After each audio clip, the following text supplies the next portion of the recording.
used to suggest. They kind of seem to be using the Milton Friedman approach, which is causing a dehumanisation of society, something mentioned.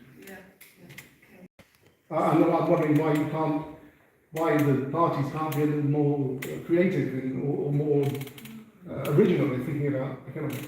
So let's have, because you started the last time, so I'm every second one. I will you start first. Okay, I think fundamentally capitalism is governed by the profit rate. If there's high profits, there's high investment. If there's low profits, there's low investment. And that's a function of the global economic trend. As you spend more money on machinery and equipment in competition to gain control of the marketplace, the tendency is that you're reducing the rate of profit because the component of capital is higher than the component of labour. And labour is the producer of wealth, not capital. So that's why mobile phones, even though they're, even though my little mobile Huawei, which is outdated for my kids, even though that is, it has more computer power and we use the same rockets into space, it's cheaper chips. Because the capital component has been reduced. Now if the capital component is increasing, as the expenditure on making these things is going, then the labour component is smaller and the rate of profit is lower. If the rate of profit is low, and there's a global trend of the rate of profit to decline, if the rate of profit is low, then the capital stop investing, and then the only solution to that is to take into public ownership the decisive levers of the economy. And that's where I disagree with Keynesianism. The neo-Keynesians today are effectively these people like the World Economic Forum who are advocating that the world's governments finance programs in big pharma and big tech that will seek to dominate the world and make all of you effectively digital slaves. And that's what they tried to do during COVID. Once you give them an inch, they'll take a mile. They tried to do it under COVID. Don't forget, they said everyone must get jabbed. Everyone must have a digital identity. Everyone must have something that bleeps when you get near to somebody who might be somebody. And in that way, they began to have this surveillance system. Now they've got a surveillance system in every shop. You go into the shop, you buy something, it's a surveillance system. It's an attempt to monitor and direct capitalism into some trajectory that serves global enterprises, but actually doesn't serve the people at all. When Keynes was around, at least they were talking about programs like the welfare state and this sort of thing. When they talk about more spending on the welfare state now, it means more money from your pockets to private sector plunderers of the welfare state. And so the whole story about, Keynesianism nowadays, it's a fake Keynesianism. Even if you support Keynesianism, it's a fake Keynesianism now. It's a plundering Keynesianism run by giant global corporations. Okay. You can probably boil us down into two very crude ways of looking at it. One is a very, very large state solution, which is what Heiko talks about, which is where you go beyond the Keynesian principle that the state takes complete control and it creates the outcome that's requested. In this case, you mentioned, it will be empower people, takes away capital. That's all in the hands of the state and redistributes accordingly. The view I was taking is the polar opposite is a free market with a minimal government, where you have infinite numbers of market players that are creating a free market, a total free market. Now, both of those are completely ideological, and arguably are completely theories, but they're not real life. When we talk about being a free market economic supporter, you're talking about being on the side which is smaller government, lower taxation, more free enterprise. That's where I am as a conservative. And so that's about finding ways of solutions to the problems of society becoming more of a market solution as opposed to a state solution. And I go back to the fact that no side is perfect, but I think the side I'm representing has the greater outcome of personal happiness in the form of affluence, happier people, less state bureaucracy, less state control. I take the extreme example of this is somewhere like North Korea, where you have the application of a very, very strong socialist command economy, which arguably has immiserated millions of people. Compare North Korea with South Korea, which is, South Korea is more like me, it's more of a free market, state capitalist system with a smaller state. Arguably, happy people, more affluence, healthier people, and more innovation, globally more innovation. So I know what I'd rather be in, South Korea, not North Korea. So that's the basis of my belief in terms of how economics impacts on us. Now, you mentioned before about what's this government done, or has the government not been applying this? I think I may have got that question wrong. Just to repeat the question, you mentioned this particular government hadn't been created. Seem to stick to the free market line, and Yeah. I may be wrong. No. You seem to be sticking to the free market line, which seems to restrict your potential. Well, I believe, both as someone who's been in business more than politics, that the best people to run enterprises are business people, not politicians. I mean, I'll make a bit of a cheap point now, but I have a real problem with the Labour invention of Great British Energy, because Ed Miliband has never run a business. As a man who's going to be effectively running this company, this Great British Energy company, is he the best qualified to do that? You know, someone who's never worked in a business in his whole life, and arguably creating an institution which is going to be, by its nature, supported by the state. If things go wrong, the state will step in to give it more money. That will actually act as a barrier to capital exchanges, and therefore make that market less efficient by having a state-run industry. I believe the role of the state is to step back and to let business people do their job and create businesses that will employ people and spread wealth and pay taxation. When the state gets involved with that, as we saw in the 1970s, and I remember the 1970s with the car industry, British Airways, all controlled by the state, you didn't have good companies. You had high levels of industrial dispute. You had arguably companies that weren't very efficient, and soaking in lots of UK money, UK PLC money, our money, in solutions that weren't viable for the future. So the stepping away from that, which is what Thatcherism meant, liberated capital to go and find the best return for investors. Well, by the way, our pension funds are now that large capital group that are paying us back into our retirement. So that's how global capitalism has worked, and that's why I defend it. But I do have a problem with anything which involves state bureaucrats and politicians getting involved in business. Now, let's just step back a second. I'm not saying untravelled capitalism. There have to be controls. There has to be always an acceptance that there's a limit of companies which consolidate, which can't be stepped beyond. I mean, some say it's 4 companies in the market, some say it's 5, some say it's 2. I've always believed that the state should step in to make the market fair and free and protect the consumer, always. And, let's take water privatisation. Ironically, one of the things this government's done very well is create the benchmarks and monitoring of sewage systems, which has come back to normal. Now, I would say that's a good thing, because there's more scrutiny. We all get annoyed about this, but actually it might lead to legislation which hopefully will create a better market where private capital can be involved in the water industry or other state utilities, and allow that to be run as companies, but where there's a safeguard in place to ensure that the customer, we have a better system than we had before. Thank you. Do you feel that tackles your question in some? It's interesting. I'm still carrying on thinking about it. Yeah. It's a long conversation. Yeah, it's planting seeds of ideas, isn't it? I'm just aware of the time, and people have been here for a while, and we need to kind of wrap up. I still need to read the statements from the parties who couldn't attend. So, do we have anybody who's burning to ask a question, or should we wrap up? Can we make it a quick one? Yeah. Super quick, right? We've got we've got high streets. Now, this is a perfect place for the high street. You walk down it and it's big business after big business, Starbucks, cafe there. I could be here all night, just a quick question. So, Matt's named all those own companies. So, how do you propose local business and local people having been on the high street, because there was undercut people when people naturally go to those companies and visit? Okay, so thank you. This is a great question. So, local businesses on the high street. Are you in favour of that? How would you go about it? Let's start this time with Lee. Okay. All high streets are having a crisis because of the online transactions. We can buy things cheap through eBay or through Amazon than we can on the high street. We know that. And you can't change that. You can't uninvent the internet. So that's the challenge, the first thing.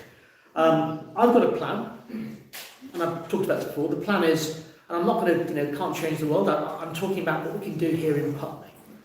And the world I'm from is where you identify what someone's natural, it's back to sort of the law of comparative advantage, isn't it? That's it, Ricardo, thank you. Thank you. Ricardo's view is you can't grow bananas in Scotland, so what does Scotland have to offer the world in terms of economy? What does Putney have to offer? We have a great location, we have a riverside location, we have an affluent population, also an affluent series of nearby people that will come and will spend money if there's the right mix of elements attracting them. Now, in an ideal world, the high street here in Putney would be a different shape. We can't change that. We can't knock it down and move it 20 feet that way like Wimbledon the high street. We have what we have.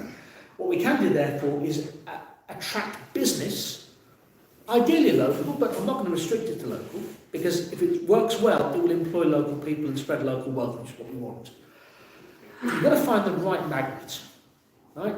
I was lucky, I was involved in the O2 in 2005. We transformed North Greenwich. And by the way, this was an American billionaire capitalist in happy partnership with the very left-wing Labour Council in Greenwich. But it worked. We employed 60% of our workforce came locally. And we created the world's most successful music venue, which transformed North Greenwich. Now, I'm not saying we build a venue like that here, but we find something which is going to work. I sell a farmer's market. Because you've got this space now, the tideway you've got set up, and there's been the Thames water, that's sitting there empty. We've already started conversations with the farmers market and also with the Thames guys to use that space for a weekend farmers market. That's the first stage. Get them going for a year or two, build a point of difference, outperform Barnes, get people coming here, become the foodie capital of South West London. The next stage then, I've been saying this, we then talk to the big business, the likes of BlackRocks who own property, and we find a way of saying, this is working, this is Putney's new role, let's build a super big indoor big market, like we have in borough markets. Let's create a borough market here in a space that we can find. I won't get into where commercially it could be because that's sensitive, but I mean, Marks and Spencer's, they're still paying their rent, but they haven't been open because they can't afford to pay the staff. That's ridiculous to me, because the way that property ownership is not working in this area because there's not a trade coming through to do that. Once you create a beacon that we can deal with a small business, and as soon as a small business, with a farmer's market, you then start to grow it so it's 1 day, it's 2 days, 3 days, then it becomes a 4-day market, and then we build something bigger. And that's how we transform the high street. And we luckily will not drive away, but we'll start to change the profile away from dark kitchens and from Deliveroo's taking it from fast food to becoming more like an attractive, affluent, very, very, very attractive elements of Putney, draws in customers from all over the area. Thank you. Sorry, do you mind if I just quickly interject, Lee? Yeah. I don't know if you remember me. I do. Yeah, when we had the conversation back in August Yes. about my idea and my vision for Putney Yes. and the farmers market specifically along the river, and then I asked you for your help with my dad's situation at the time. I know you were busy and you couldn't respond to me eventually for whatever reason. I didn't hear back from you, but I would have liked to have heard back from you regarding my idea there, Yes. because I have the passion to Yes. begin something like that, but I didn't feel Well, supported. I wasn't supported or acknowledged by you at all regarding that idea. And people like me and within the community who have the passion and the time to be able to invest into creating small independent things like that. Absolutely. What we need. But why did you drop me out? Well, so it wasn't because I did try and help my dad, and we talked about this. And Oh, you did? Yeah, I think yes. I do appreciate that you did make some phone calls I to did the respond to that hospital one. for me and relay back some information. But then you never got back to me. And then, regarding the farmers market, I never ever heard from you again either. I apologise. And it really disheartened myself personally. And I'm an individual of the community, and it made me completely lose faith in politics, actually. And lose my passion. There's an opportunity for you to be in that farmers market, because that's what we create, an open space there I for want to be businesses. part of the creation of the market, and so do many people like me as well. And Well, there's the idea of space for you to do got me that. out. And I heard you mentioning your manifesto about the farmers market, and you haven't acknowledged me personally in either of the hustings that I've seen you there, or even now. To be fair, the farmers market idea was being developed before we spoke, it really was. But I can see a space for you and the business you want to create in that farmers market. Do you remember what the business was? I wanted to create a farmers market. That was the business. But you, recollection, you're working with a company, I'm not helping the working with a marketing, company, the company, the health food markets, and we said that's the sort of thing that we could do with here. There were a number of ideas that we talked about. I took the bid back in... I'm not part of the bid, I'm an individual. No, but I took the bid back in February, March about this sort of idea, and they didn't go any further. But this has been bubbling along. I want to create a platform for people with passion for food. Now, you may be that one of those people who can do it. And You put me absolutely. out. Well, I haven't heard from you since November. Okay, you made your point wonderfully. You really have. Well done. And you've answered the point. Yeah. So maybe a conversation outside is what you need to have. And the point's made, well made, and hopefully taken on board. Yeah, thank you. Heiko, you need to answer. I mean, if you go to Thank Italy, for example, in Italy, you don't see Starbucks, and you don't see Costas. They're on every corner here. Basically, it's run rampant. They've allowed every chain, every global chain, to take over every high street. On Trafalgar Square, there are four Starbucks. No, not Starbucks. Sorry, four Pret a Manger's. That's right. Four Pret a Manger's on Trafalgar Square. You think the whole country was made out of Pret a Manger? So, I think you really need to stop this. And that's where local councils should be intervening. We will not allow these chains to operate, and we will take over the empty buildings and rent them out to local community businesses, even if it means we make a loss on the rent. So we lose money on the rent, but we create a community. By creating a community, people will have a reason to come to Putney. There's no reason to go to Putney if you've got McDonald's, Burger King, Five Guys and Costas there. What's the point? Why should you go there? You know, so it's entirely that. And in fact, I come from a family who used to do like markets on Portobello Road and Covent Garden many years ago, Camden Market, buying and selling stuff from jumble sales back in the day. And the only shops that really thrive and that are really interesting are charity shops. That's the reality of London today. The only places worth going to see something different are charity shops or open marketplace. And even on the markets, actually, like by Portobello Road, on Portobello Road, they've allowed all these people to come in selling like trinkets of England made in China. And on Oxford Street, and I used to have dealings in Oxford Street with the council there. In Oxford Street, they've got fake sweet companies, fake sweets being sold by franchises who move in there, take over the building in Oxford Street, for God's sake, one after another, selling fake sweets. And the local council's incapable of doing anything about it. And they just rent them out, and then they close down and open another business. And that way they avoid paying any rates. And they survive for 3 months. They're basically the same companies, swap their name and change again. There needs to be dramatic action to transform this situation and to make the high street something that constitutes the life of the people. So Not something... Fake sweets? Sorry? What do you mean by fake sweets? Fake sweets. They're not... So they say they're such and such twiddlers from America, and they're actually made either in Manchester or in Poland or somewhere like that. And they've exposed them. The trading standards officers have gone to some, but they've got 1 or 2 trading standards officers, and they've got hundreds of these shops. You go around the centre of London now, it's full of these shops selling fake goods. It's insanity. Thank you. Does that answer your question? Yes. Now, I have a few statements to read. I'm thinking, Kieran McCarthy from the Lib Dems, he specifically sent something in which was relevant to the topic. The others, they've sort of the same statement for each one. So, in a sense, I'm not really sure of the validity of just keeping reading out the same statement, but I'll at least read the one that was valid for this topic, because I'm aware people have, lives and we're tired and, stuff happening. I do.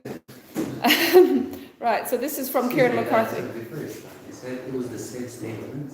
Yeah, so basically what I'm saying here is that we have general hustings, and then we have topic-specific hustings. And so what I'd like is for people to be addressing the topic. And so I've got a statement from Kieran McCarthy from the Lib Dem party, who is writing specifically regarding this topic. The other politicians, as far as I can gather reading their statements, have sent general statements about their manifestos and where they stand, and but I'll read this one first and then we'll see, because I don't know. They've been filmed. You can watch them on film. Right. So the first one.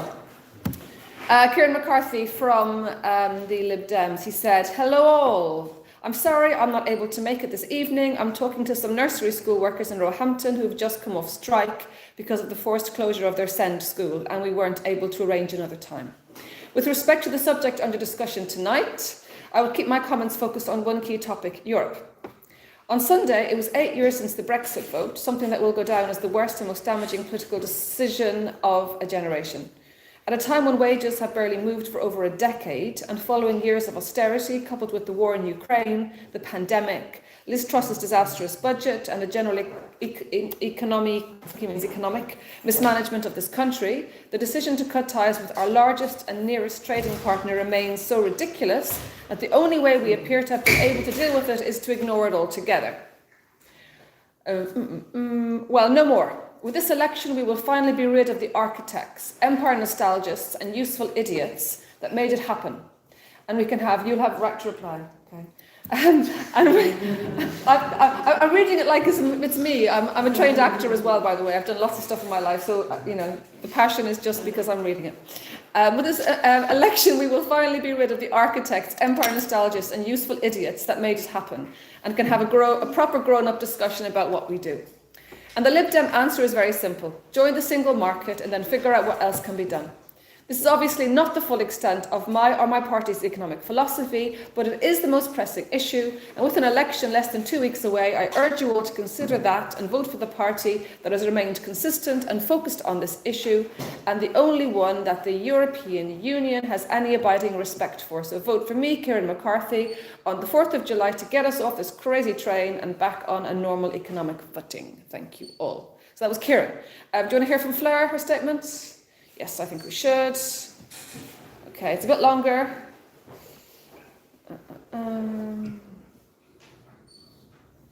Okay, so this is Fleur. Okay. Thank you for your email. Regrettably, I am already committed. By the way, I emailed her a lot.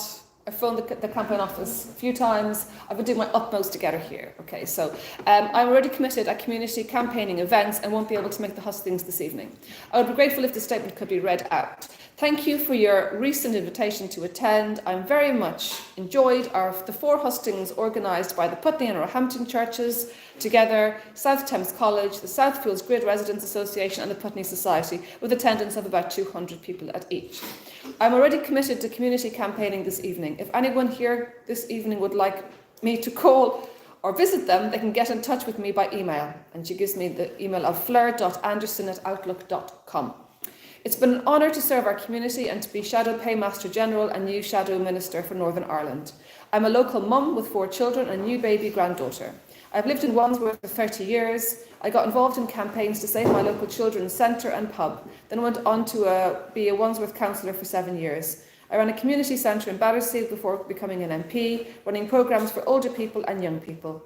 I worked in international development for Christian Aid, CAFOD, Oxfam and Water Aid, including as an aid worker during the Bosnian War and negotiating at the UN for clean water and sanitation. Working hard for you, I have spoken 657 times in Parliament.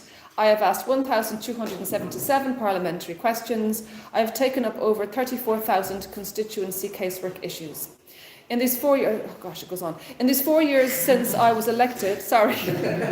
I mean, it's long. We had this actually many times. Yeah. Do you want me to continue? No. No. Anybody want me to continue?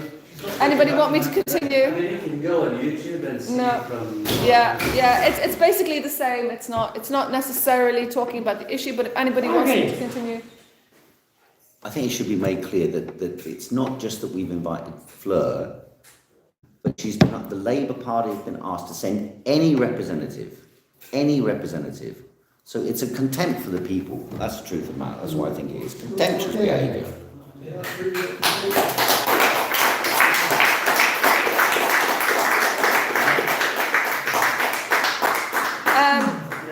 We have about 10 or so bullet points. If you want me to read them, I'm more than happy to read them.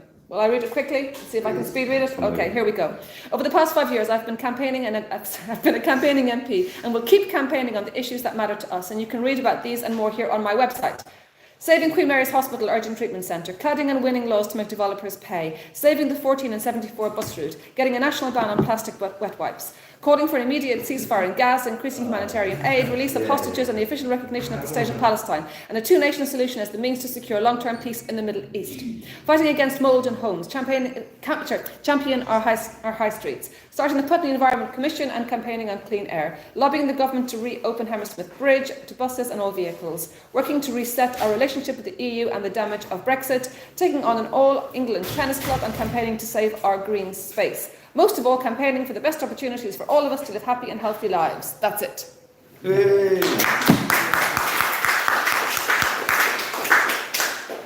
Can I make a quick comment? Yep. Even if she's not here.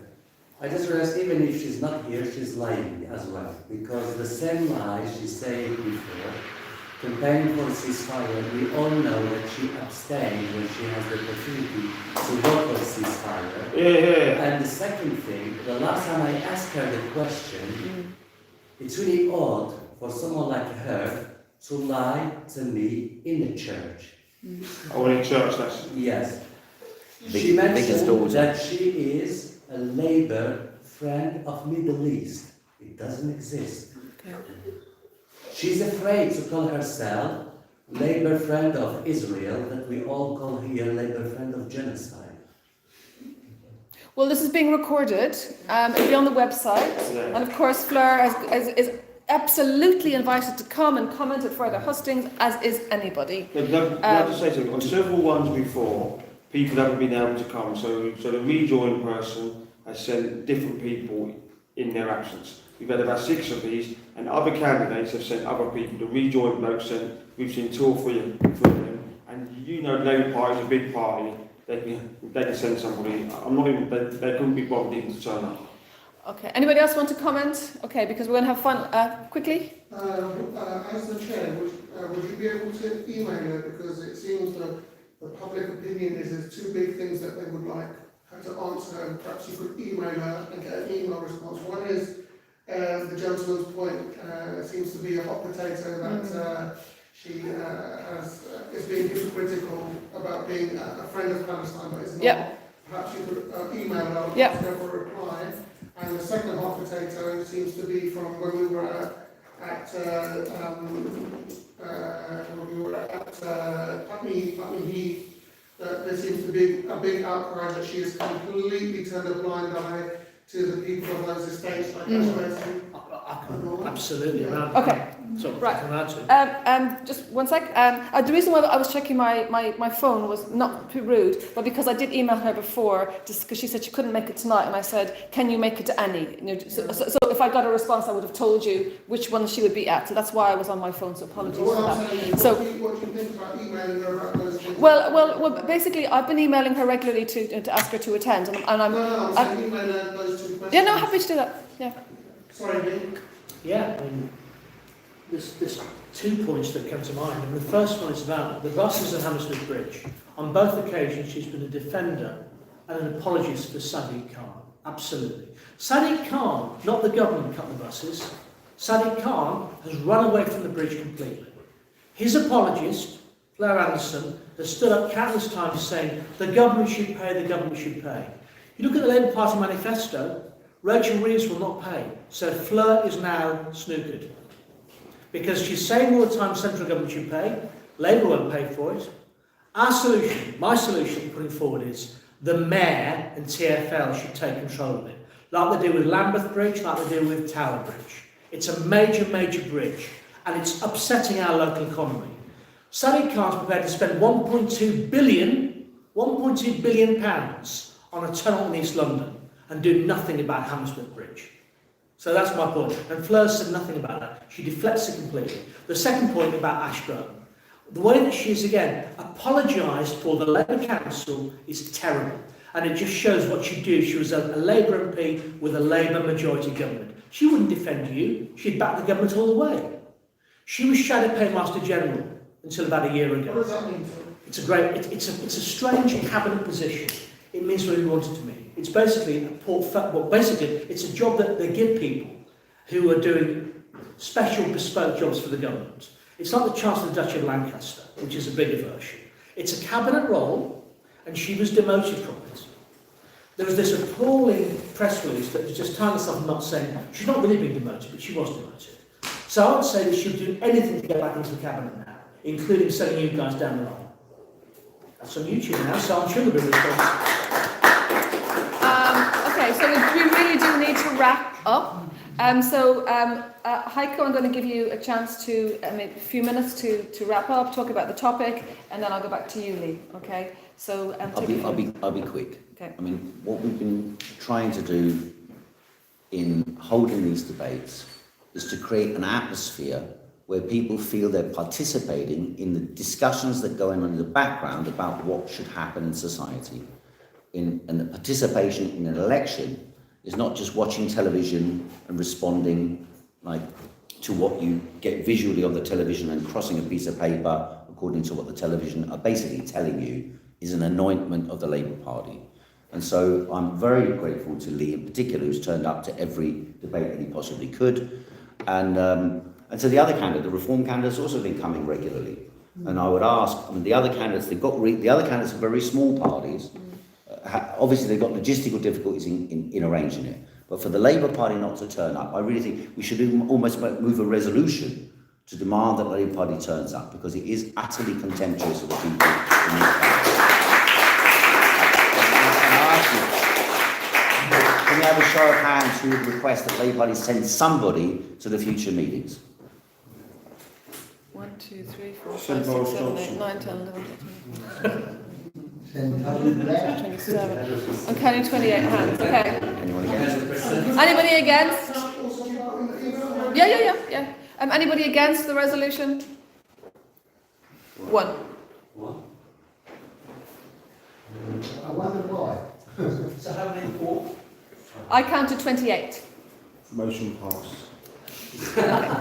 Okay, I will email. I'm emailing every day, believe me. Today I emailed and I phoned as well. So, and I phoned on Saturday. So I am doing my utmost, to really get her to come. And I'm saying why as well. So I will pass this information on, of course I will. And we appreciate your hard work. Yes, absolutely.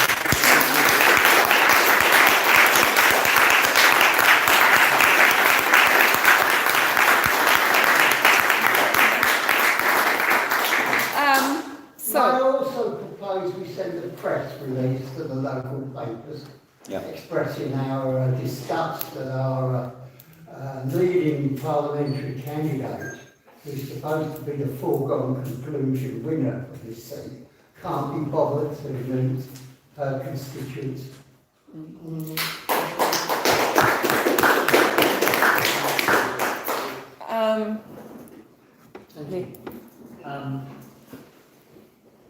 I want to be an effective, independently minded MP for you.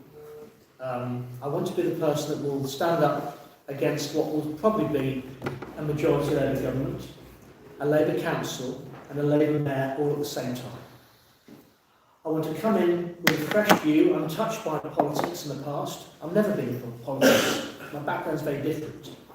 I want to be effective, I want to be better and learn from mistakes I've made and be more effective when it's something which I need to address, and I'll commit to do that. Above all, I want to come and make a change so that using my side of the fence, which is the capitalist side, can bring back investment and jobs, and also greater scrutiny, which will help the people of Putney. And when the time comes, to be on the line with those people like Ashburn, who have been pushed back, I think, by a dictatorial Labour Party that refuses to listen. And it's one size fits all, you don't like it, sorry, that's tough. No, there should always be democracy, always be scrutiny, and always be freedom of thought. And that's why I come here. That's why I enjoy it so much, so thank you. It's great to be here again.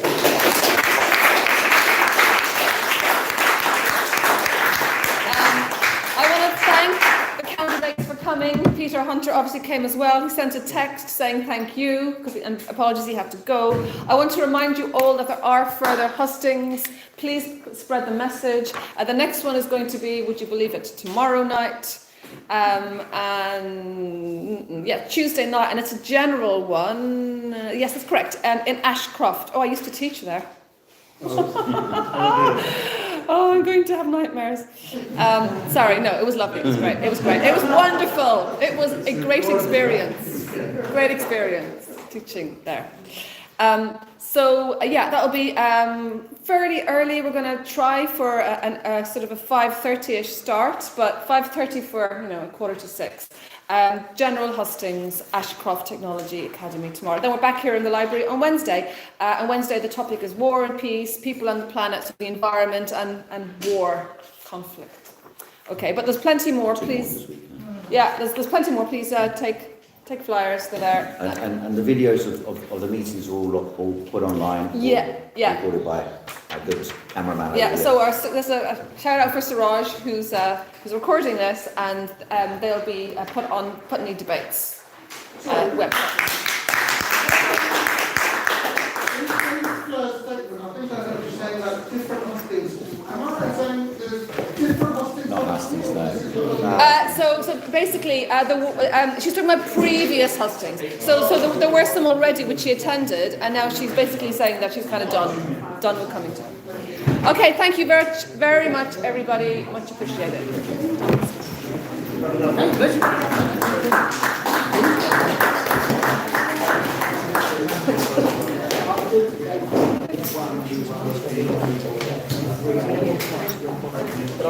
Thank you so much. Thank you.